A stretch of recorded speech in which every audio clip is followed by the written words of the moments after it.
presença, pouca atividade em relação a isso. Diante disso, a gente gostaria de saber qual é o envolvimento da chapa, né, nessa luta e o que justifica essa distância do DCE, essencialmente em um ano tão crítico em que a prioridade da reitoria esteve voltada para a defesa dos supersalários e não para os estudantes.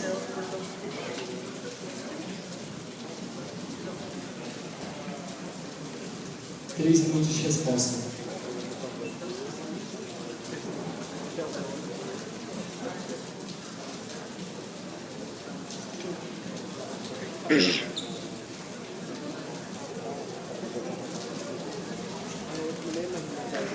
Primeiramente, eu queria começar minha fala dizendo que logo na abertura a gente já pautou a questão da moradia estudantil, da economia estudantil, que é uma das questões mais complicadas que a gente tem dentro da União, realmente pela falta de financiamento.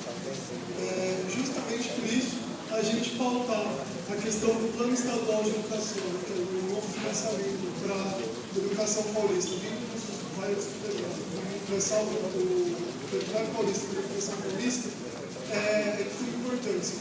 A questão da moradia realmente ela é muito precária na Unicamp. Nós temos apenas 900 vagas para 18 mil estudantes e a gente acha que a questão da moradia ela é de suma importância para garantir a moradia estudantil dos estudantes.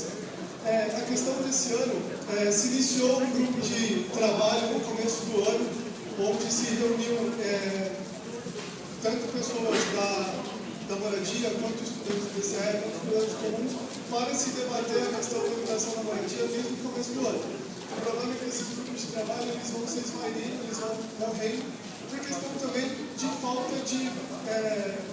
de mobilização, falta de empenho dos dois lados da moeda. Tanto por falta de empenho, muitas vezes, de cá, que nós fazemos a ação crítica, vemos que realmente existiram outros problemas, quanto por falta de mobilização de outros estudantes que concluíram também essa questão do grupo de trabalho, essa questão de todas as grupos de discussão dentro da moradia.